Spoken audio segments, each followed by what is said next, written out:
the dream. Every heart, every smile holds the key to what we see. Tien and Pamoti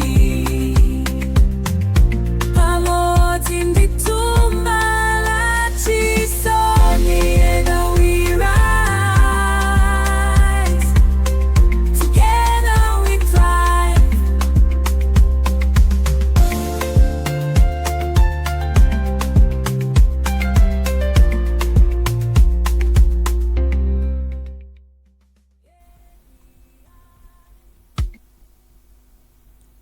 Good morning, and thank you so much for tuning in to this special program, and welcome to the first Monday in the month of June 2024. It is actually the 3rd of June. So yes, good morning and welcome to it. This is a live broadcast, and remember that this program is brought to you by the Alliance for Community Action, and this is episode 2. Last week, we gave you an episode where we featured Mr. Jimmy Malisen, who's the programs manager at Alliance for Community Action.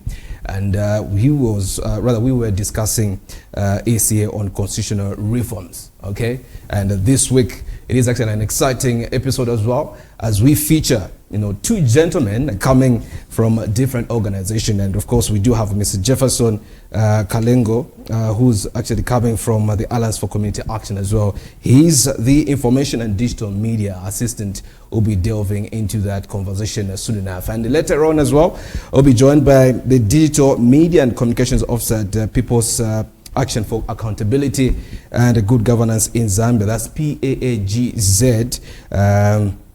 That's a Chanda Chongo as well. Will be coming through right here on this particular program.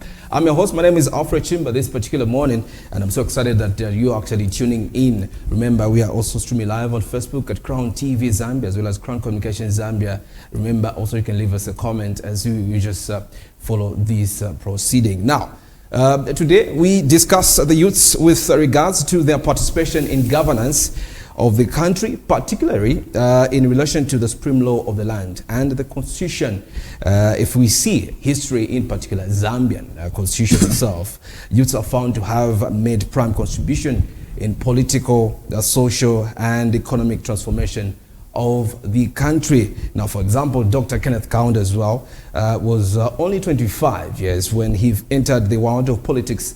And in 1949, Dr. Kaunda became the founding member of the Northern Rhodesian African National Congress. And in 1953, when he was 29 years, he moved to Lusaka to take up the post of Secretary General of the African National Congress, that's ANC, and under the presidency of Harry Nkumbula. Now, Kaunda broke from the ANC and founded his own party. That's the Zambian African National Congress, ZANIC, in 1958. History, of course, tells us that at present, it may seem that much of Zambia is taking majority of its effort, and if not all, to trying to minimize global problems, effects on us and the major stakeholders that occupies the majority of the population is being ignored. Now, it is against the background that today's discussion will center around youths and the constitution. Now, why should young people care about the constitution reforms? Yes, this is an interesting topic of discussion this particular morning, and we also want you, if you're watching us live as well, to take interest and understand better when we talk of constitutional reforms. Yes, like I did indicate that I'll be joined by Jephason Kalengo, that's coming from the Digital and Media Communications Officer at the People's Action for Accountability and Good Governance in Zambia. That's PAAGZ, or PAAGZ. Good morning, Jephason, and welcome. Good morning. Thank you so much. My pleasure. Yeah, let's get into it. I want to get your understanding that Constitution is the supreme law of the land. What is constitutional reform?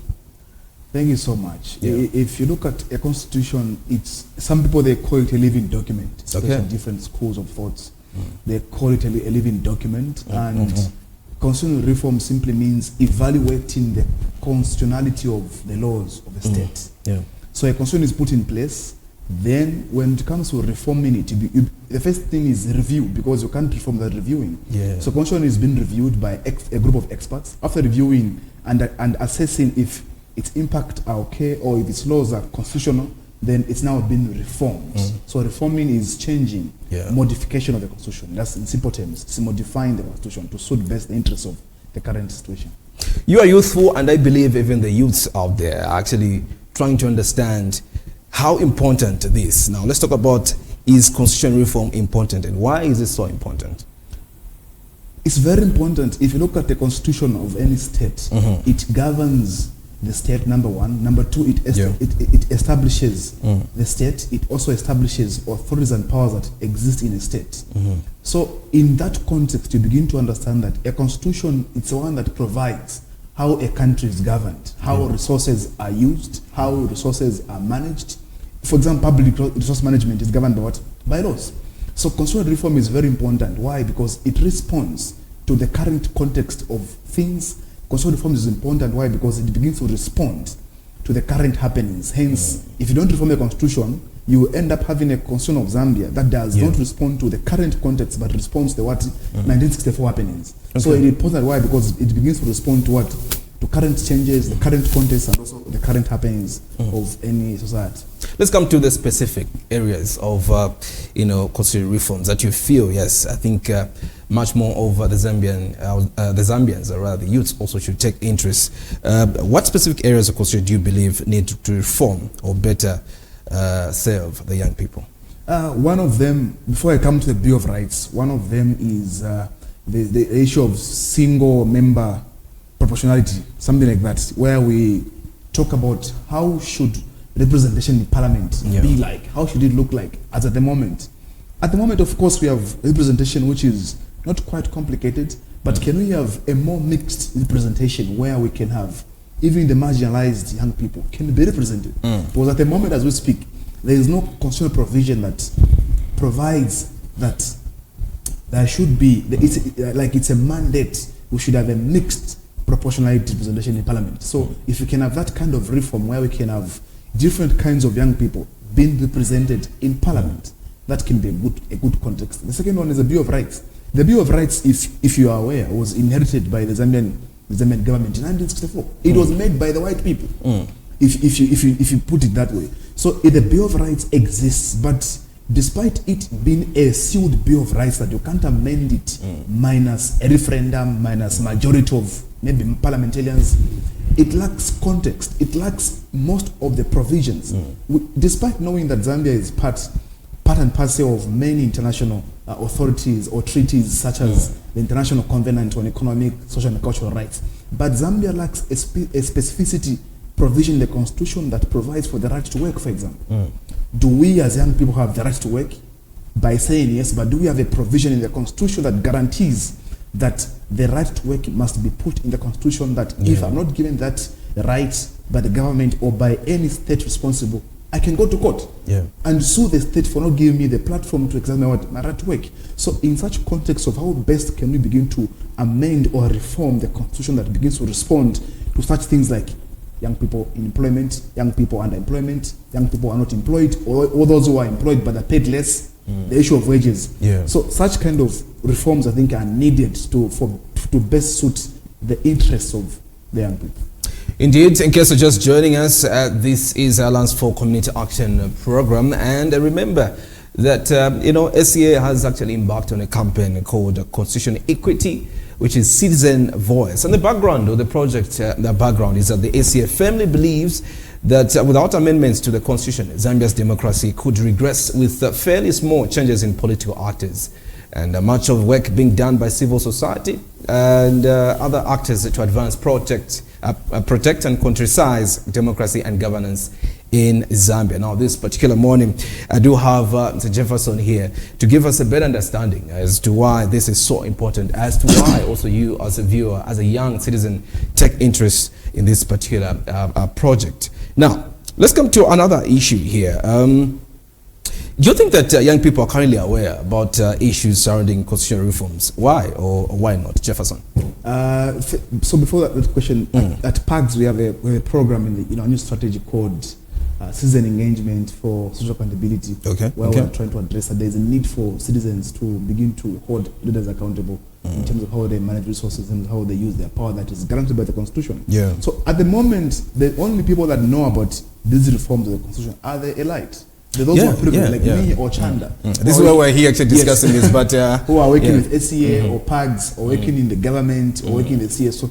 But the marginalized young person in the village or in the community is not aware of these reforms. Maybe because there is no much session being done, or maybe there is no much interest from the young people. It's both ways. It might mean that young people have not developed much interest to begin to engage themselves in terms of reforms of the Constitution, or the government who is responsible for doing the reforms are not doing enough to inform we the young people about the reforms happening so we can begin to engage. I think it's both ways. Yeah.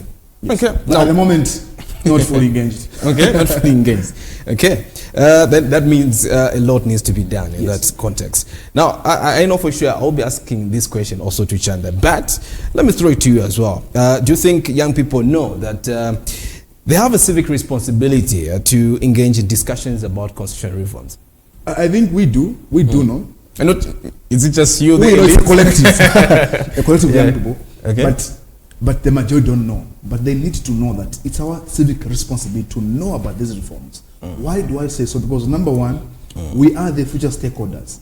These reforms being done in the Constitution, they are going to affect we, the young people, in the next coming 50 years, or 50, or 40 years, or 20 years. Remember, when Zambia's Constitution was being reformed in the past, if you go and read history of how it was being reformed from 1972, 1990, 1991, 2006, all these 2016 amendments, what they do, they come and affect we, the young people. So we are the future stakeholders, and we ought to know that we have a civic responsibility to engage ourselves in these reforms, because if we don't, we're going to find provisions, we're going to find sections, we're going to find things in the Constitution that does not respond to what we want.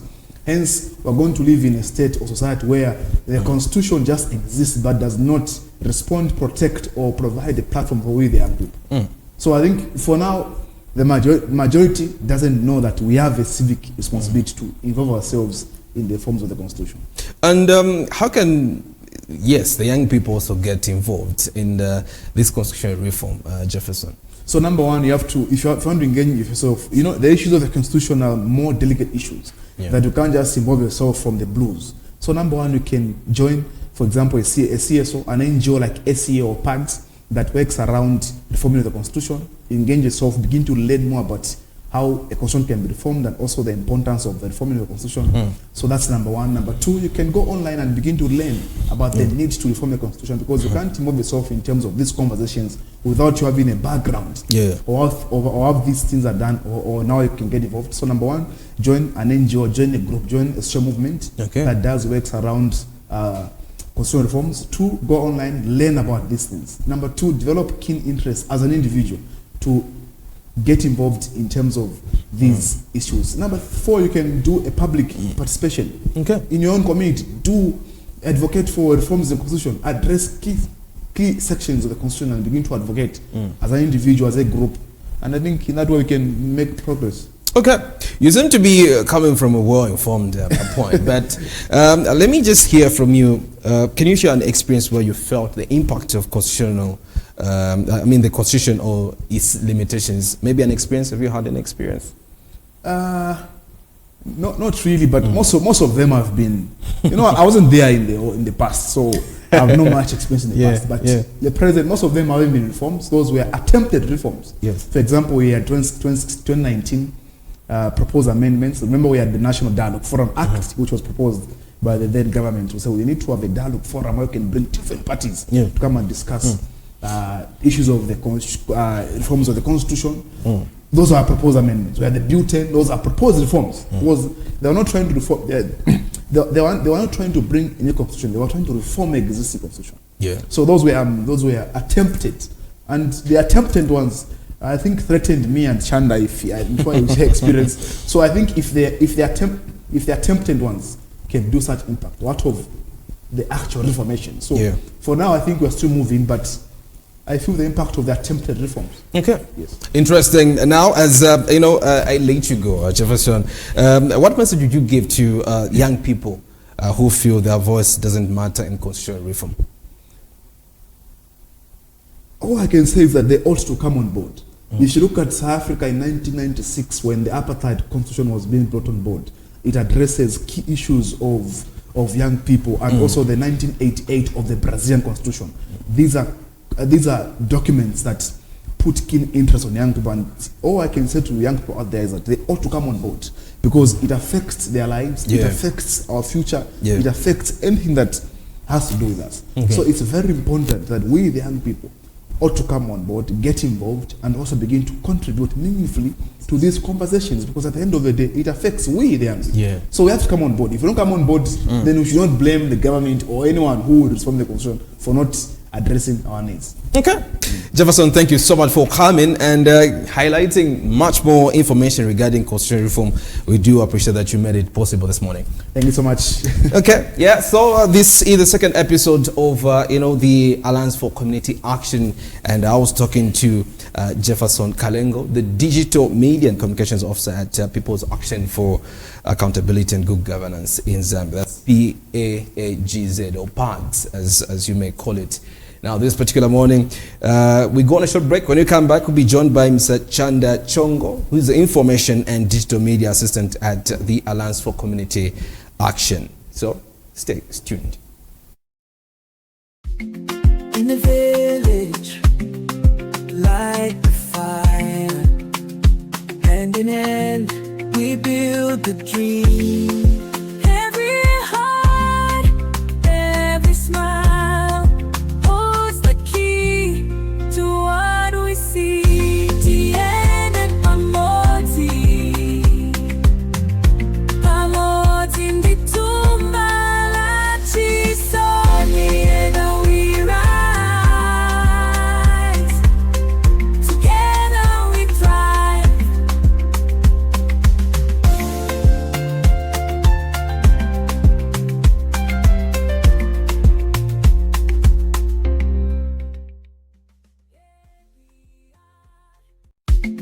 In the village, light the fire.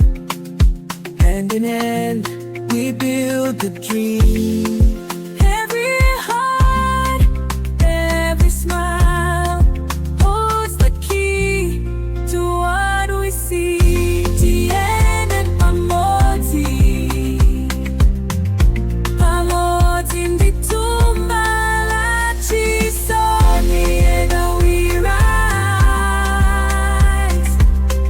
Together we thrive.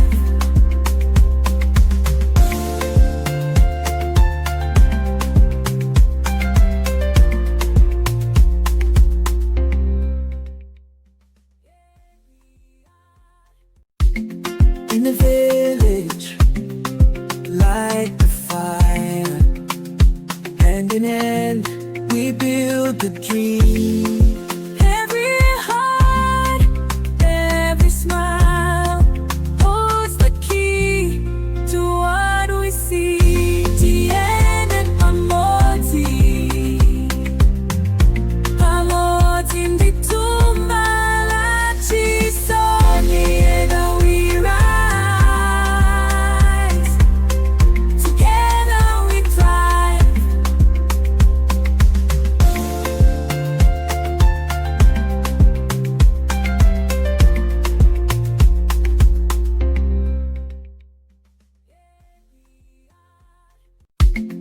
In the village, light the fire.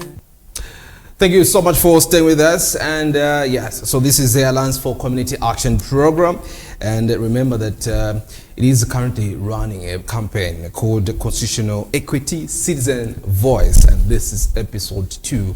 We did have a fruitful conversation with Jephason there coming from PAAGZ. Now, just a brief background to this is that SCS still firmly believes that without amendments of the Constitution, Zambia's democracy could regress with fairly small changes in political actors. And this is why we're here to digress much on this particular topic of discussion.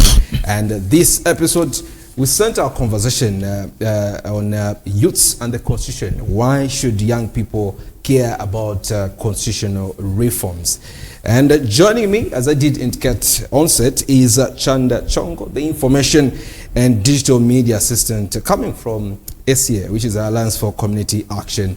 Chanda, good morning, and thank you so much for coming. Good morning, Alfred. Thank you for having me. Definitely. Let's get into it. Why should young people be concerned about the constitutional reform? Okay, so young people need to be concerned about, constitutional reforms, obviously for many reasons. Yeah. And one of them is having political representation, in parliament and how the nation is being governed. Because as youths, I believe we are a majority in Zambia. Yeah, of course. When you look at the elections in 2021, majority of the votes came from the youths. So if youths have a stronger voice, then we'll have, how the country is being run, youth to have a majority of the voice when they, with how the country is being run. So youths need to be concerned on constitutional reforms, because this is important to how, governance is being run in Zambia. Okay, but how do you think, constitutional changes can impact the future of the youths in Zambia? Okay, so when you look at the constitutional reforms, how it can impact the future of youths in Zambia, we talk about, economic opportunities. We talk about youths having a strong voice. I can give an instance where if we have the Public Order Act, repealed, reformed, youths will have a voice to freely express themselves on issues that border on national governance without their rights being infringed. So it's a long-term thing that will help youths in many ways, in how things are run in Zambia. We know for sure that a lot of youths nowadays, they're actually utilizing social media. They're actually on social media. Now, what role can social media and technology play in raising awareness about constitutional issues?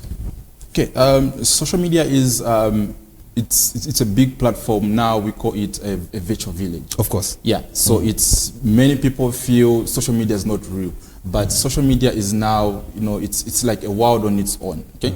Yeah. So utilizing social media will help increase participation, youth participation, and also increasing dialogue between youths and leaders, MPs, councillors. At SCA, we've held a number of programs online to reach many youths. For instance, the Twitter Spaces, Facebook Live shows, and these increase, engagement between duty bearers, youths, and overall the national dialogue. Yeah. I can also give an instance during prior to the 2021 general elections. SCA led one of the biggest trends, the Youth Vote 2021. So through the utilization of social media, we were able to engage many youths to engage in the conversation on why they need to participate in the elections. So when we talk about constitutional reforms, we can utilize social media to engage many youths so that they can participate in constitutional reforms, because youths need to have a stronger voice on issues that border on national governance. I know for sure that I'm proud to say that most of people now, they're perceived to be politically inclined time and again. But what are some of the challenges that you perceive, or maybe you think the young people might face when trying to participate in constitutional reform efforts? Okay, I think there's something that we call gatekeeping. Okay. Yeah, everywhere you go now, there's something that we call gatekeeping, even in the political space. So one of the challenges that young people may face is lack of, obviously, information on constitutional reforms, lack of invitation to the table, by representatives from political parties, even government. So these are the issues that pose as a barrier for youths to participate in constitutional reforms. Yeah. Okay. Now let's come to some of the examples that we can cite where constitutional reform has significantly benefited the young people. Okay. So in Africa, we can talk of Kenya. Okay. So in Kenya, the 2010 constitution. So this constitution was, enacted in 2010, and it was a devolution that created counties in the country. So this provided for inclusion for youths to participate in, in governance issues. It also created a lot of opportunities for many youths. I think as Zambia, we can learn from Kenya There's also South Africa that Jeff has already talked about. Yeah. So these are good examples that we can learn from to enhance or to push for constitutional reforms in Zambia. Okay. Interesting. And of course, this is the second episode of the Alliance for Community Action. And remember that it has embarked on a project dubbed Constitutional Equity, Citizens' Voice. And this particular episode, especially for this, this week, we are looking at youths and the Constitution, and why should young people care about constitutional reforms. Now, Chanda, you've actually highlighted quite a number of pointers there, but let me just get it from you in your closing remarks. What message would you give to young people who feel their voice doesn't matter in constitutional reform, seeing that the law is seen as something specialized for lawyers?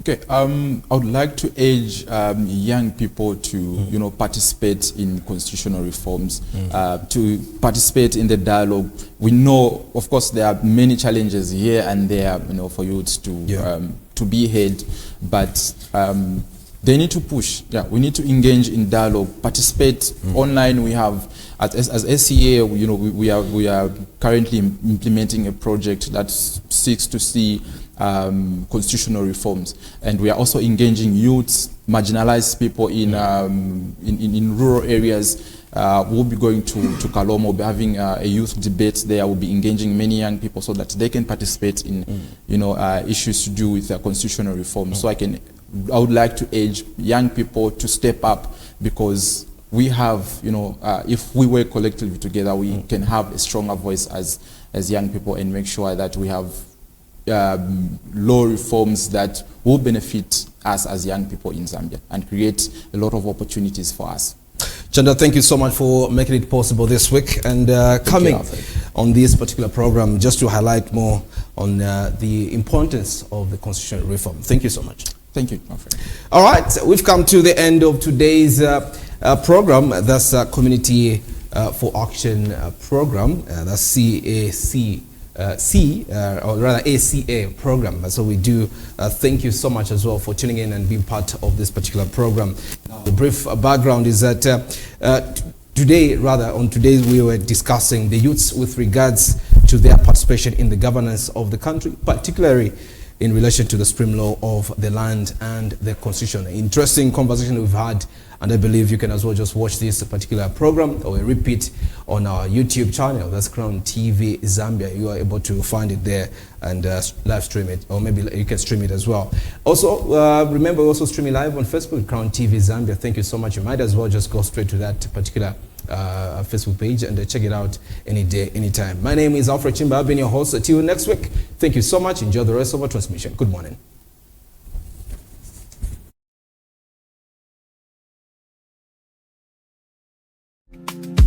Hand in hand, we build the dream.